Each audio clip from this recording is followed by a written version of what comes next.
በፍጥነት ከ11 እስከ 32 ያለውን ታነባለህ። እንዲህም አለ፣ አንድ ሰው ሁለት ልጆች ነበሩት።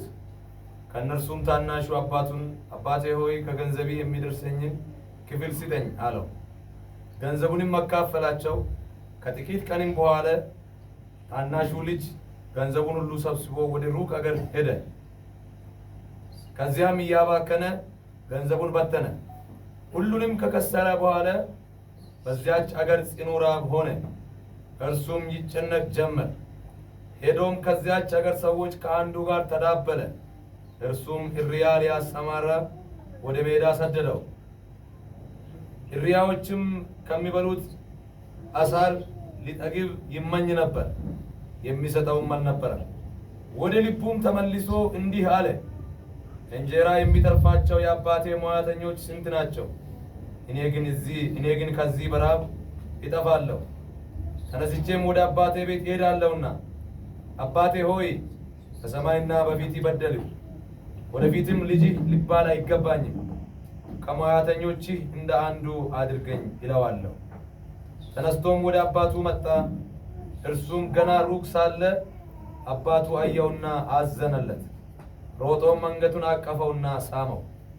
ልጁም አባቴ ሆይ በሰማይና በፊት በደልሁ፣ ወደፊትም ልጅህ ልባል አይገባኝም አለው። አባቱ ግን ባሪያዎቹን አለ፣ ፈጥናችሁ ከሁሉ የተሻለ ልብስ አምጡና አልብሱት፣ ለእጁም ቀለበት ለእግሩም ጫማ ስጡ፣ የሰባውንም ፍሪዳ አምጥታችሁ ይረዱት፣ እንብላም ደስም ይበለን። ይህ ልጄ ሞቶ ነበርና ደግሞ ሕያው ሆኗል፣ ጠፍቶም ነበር ተገኝቷልም፣ ደስም ይላቸው ጀመር። ታላቁ ልጁ በእርሻ ነበር። መጥቶም ወደ ቤት በቀረባ ጊዜ የመሰንቆና የዘፈን ድምፅ ሰማ። ከብላቴናዎችም አንዱን ጠርቶ ይህ ምንድር ነው ብሎ ጠየቀ። እርሱም ወንድሜ መጥቷልና በዳና ስላገኘው አባቴ የሰባውን ፍሪዳ አረደለት አለ። ቁጥር 28 ተቆጣም፣ ሊገባም አልወደደም። አባቱም ወጥቶ ለመነው። እርሱ ግን መልሶ አባቱን እናው ይህን ያህል ዓመት እንደ ባሪያ ተገዝቼልሃለሁ፣ ከትእዛዜም ከቶ አልተላለፊውም።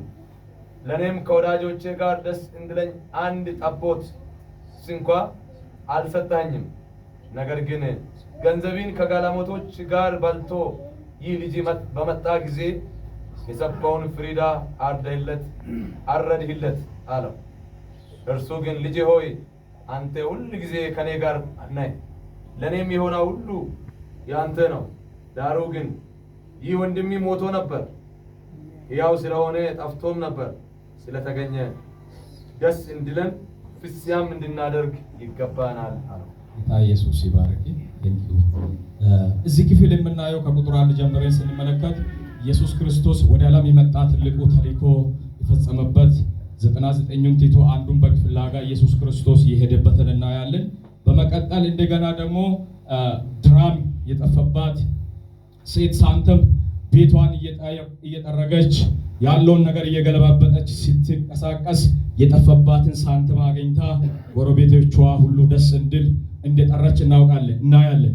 ግን እዚህ ጋር በጣም ለዛሬው ለኛ ለትውልድ ጠቃሚ ነገር አየው። ምንድነው?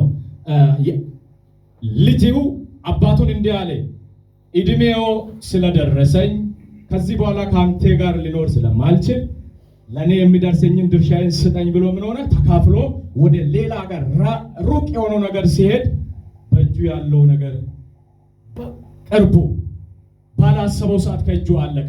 ከዛ በኋላ ተስፋ በመቁረጥ ውስጥ ዋጋ በመክፈል ውስጥ ገባና ቁጥር 17 ላይ ወደ ልቡ ተመለሰ ይላል። ዛሬ የሚሰብካችሁ ስብከት ወይም ርዕሴ ይሄ ነው። ወደ ልባችን እንመለስ፣ የጠፋብን ነገር እንዲመለስ፣ እኛ ወደ ልባችን እንመለስ በሚለው ርዕስ ጥቂት ደቂቃ እናገራለሁ። ሰዓቱን በጣም ስለሄደ ይሄ ልጅ ከአባቱ እድሜ ስለደረሰ ከዚህ በኋላ ከአንተ ጋር እኔ አንተ በምትመራው መንገድ ሊቀጥል ስለማልችል ምን አድርግ? ድርሻዬን ስጠኝ አለ። ድርሻውን ተካፍሎ ወጣ። የያዘውን ነገር ታውቃላችሁ። ከተማ ስፔሻሊ አሁን ባደጉ ከተማዎች ላይ ወጣት ልጅ ለብቻው ሲኖር ህይወት ምን አይነት እንደሆነ ይገባቸዋል። በኪሱ የያዘውን ገንዘብ ጨረሰ። ከዛም በኋላ በጣም ሲከፋው ከበደ፣ ኑሮ ሲከብድ እረኛ ለመሆን ለመጠበቅ አዲስ መደበኛ ትርጉምን ስናጠና አሳን ለመጠበቅ እንደገባ ይናገራል። ስለዚህ ወዳጆች የምንላችሁ ነው ዛሬ እኛ በእግዚአብሔር ፊት በቤተሰብ መካከል ስንኖር ነገር ሊቀልን ይችላል። ህይወት የትናንትና ያለፉ ዘመናት እንዳየነው ሊመስለን ይችላል። ነገር ግን ይሄ ልጅ እድሜው ወደ አቅመ አዳም ሲደርስ ድርሻውን ተካፍሎ ወጣ። ዋጋ ከመክፈል በኋላ በብዙ ለቅሶ በኋላ ህይወት ጨለማ ከሆነበት ወደ ልቡ ተመለሰ። ኢየሱስ ጌታ። አንድ ጊዜ ቀኝ እጆቻችን ወደ ጌታ አንሱና ጌታ ሆይ እኔን ወደ ልቤ መልስ በል።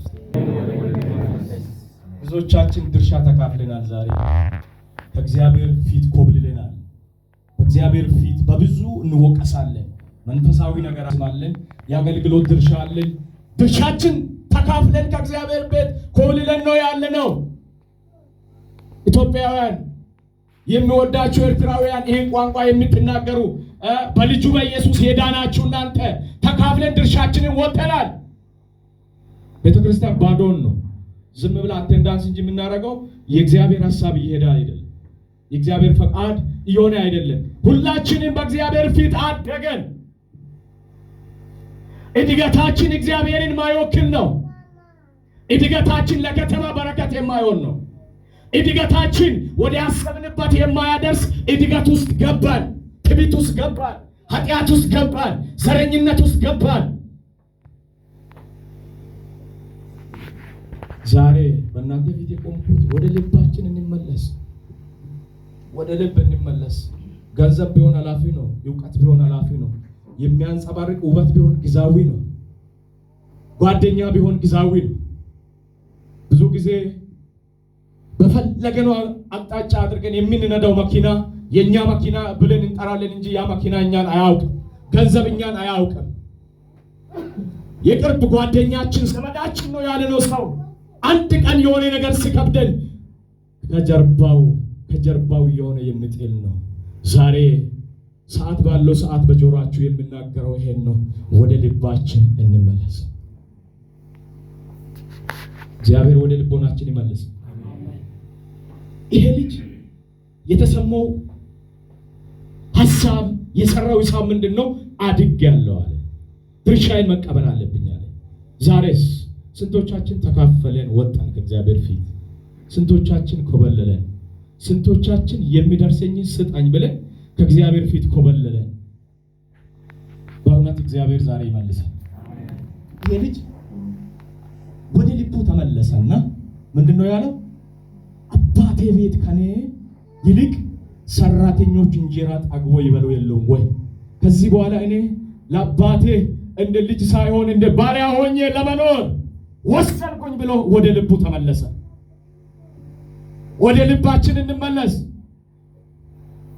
አደገን። የቀድሞ ጸሎት ጠፍቷል። አደገን። መዝሙር ልማዳዊ ነው እያመለከን ያለ ነው። ስብከት ልማዳዊ ቻፕተርን ነው የምናወጣው። እድገት በእግዚአብሔር ፊት አያስፈልግም። በእውነት አንድ ልጅ ተወልዶ ለአቅመ አዳም ሲደርስ አባቱን እንዲህ ብሎ ጠይቃል። ቤት ልስራ፣ ሊያግባ፣ ልውለድ፣ ለኔ የሚገባኝን ድርሻ አሳይኝ ብሎ ነው የሚጠይቀው። እኛ ግን ከእግዚአብሔር እጅ በብዙ ተባርከን እግዚአብሔር በብዙ አሳድጎን በእውነት ኮብልለናል። ዛሬ እኔ የሚነግራችሁ ሚሴጅ ይሄ ነው። ወደ እግዚአብሔር እንመለስ። ወደ ፊቱ እንመለስ። ወደ ቀድሞ ማንነታችን እንመለስ። ኢየሱስ ክርስቶስ 99ን ትቶ አንድን ነፍስ ፍላጋ ቁልቁለት ውስጥ ወረደ፣ ጫካ ወረደ። ብዙ ምሳሌዎችን እናያለን። በዛ መካከል ወዳጆችን ስንት ነገር ጠፋብን። ለስንት ነገር ዋጋ ከፈለ። ገንዘብ ዋጋ አስከፈለን። ጤንነት ዋጋ አስከፈለን። የኑሮ ዘይቤ ዋጋ አስከፈለን። ከማህበራዊ ጉዳይ ጋር ያለው ጉዳይ ዋጋ አስከፈለን። መንፈሳዊ ነገር ቤተክርስቲያን ውስጥ ዋጋ አስከፈለን። ለምንድን ነው? በእግዚአብሔር ፊት ስላደገን ነው። እድገታችን እግዚአብሔርን ማይወክል ለእግዚአብሔር ማይጠቅም ፋይዳ የሌለው በእውነት እግዚአብሔር ይመልሳል። ዛሬ እኔ በፊታችሁ የቆምኩት በንስሐው ወደ እግዚአብሔር እንድንመለስ። ብዙ ጊዜ ትንቢት እግዚአብሔር ባስነሳቸው ሰዎች እየሰማን ነው፣ እየተቀበለን ነው። የትንቢት መንፈስ በእኔ ውስጥ አለ፣ በዘማሪ ዜድ ውስጥ አለ፣ በነቢይት ውስጥ አለ። ኢየሱስ ክርስቶስን አምኖ በዳነው ሰው ሁሉ የትንቢት ቃል አለ። ነገር ግን ወዳጆቼ አንድ ነገር እንወቅ፣ በእግዚአብሔር ፊት ማደግ አይቻልም። በእግዚአብሔር ፊት አደገን ብልጽግና መስሎን ጠግበን ስለበላን በእግዚአብሔር ፊት አድገናል። በብዙ ነገር ሳልባጭ ቀይረን ስለለበሰን በእግዚአብሔር ፊት አድገናል። ብዙዎችን ጓዳ ጸሎት የለም፣ መዝሙር የለም። ብዙዎችን ጋር የእግዚአብሔር ጉዳይ እየቀለለ መጥቷል። ምን ጠበቀን? ደጁ ሲዘጋ መግቢያችን ወዴት ይሆናል? እድል ፋንታችን ምን ይሆናል? ድርሻችን ምን ይሆናል? አምነን የተቀበልነው አብቃኝ ስንቆም ምን አይነት ፍርድ እንቀበላለን? እግዚአብሔር ዛሬ ወደ ቀድሞ ህይወት ይመልስ። አይታችኋል። ቅዱስ ቁርባን እንደሚሰጥ መዝሙር ቤተክርስቲያን ውስጥ ቅምሻ ነው። ስብከት ጊዜ ቅምሻ 40 ደቂቃ ሰው ልጅ ቁጭ ብሎ ሊሰማ ሼክ እየሆነ አይምሮ ስንት ነገር እንደሆነ ያስባል። ቁጭ ባለበት ወዲያኑ ፌስቡክ ውስጥ ይገባል፣ ወዲያኑ ቲክቶክ ውስጥ ይገባል፣ ወዲያኑ የተለያዩ ዩቲዩብ ውስጥ ይገባል። ከእግዚአብሔር ጋር ያለው ነገር እየጎደለ ማይዱን በዛ እናቃለን። ደከመ፣ አቅም አጣ። አምልኮ ሚዛናዊ አይደለም። መንፈስ ቅዱስ በትክክል እየሰራ አይደለም። ወደ እግዚአብሔር እንድንመለስ እግዚአብሔር ይርዳል።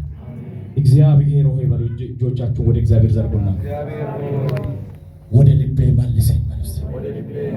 በአንተ ፊት በብዙ አድጌያለሁ በሉ። አሁን ግን ልጅ ይሆናለሁ በሉ። ተካፍለን ወጥተናል። በብዙ መንገድ ተካፍለናል። አንዳንዶቻችን እግዚአብሔር ስለወደደ በልጅነታችን ብዙዎቻችን ባርኳል። በቢዝነስ በተለያዩ ነገር ስለዛ ብዙ ነገር ላይገባን ይችላል። በምን አይነት ህይወት ውስጥ እንዳደገን ስፔሻሊ አዲያና ከምባታ የምንባል ሰዎች ከየት እንደመጣን ማንም ሊነግረን ማንም ሊያስተምረን አይገባም። ጭንቅ የት ነው ቢባል እኛ ቤት ነው ያለው። እናንተ ቤት ሳይሆን እኛ ቤት። መከራ የት አለ ቢባል እኛ ቤት ነው ያለው።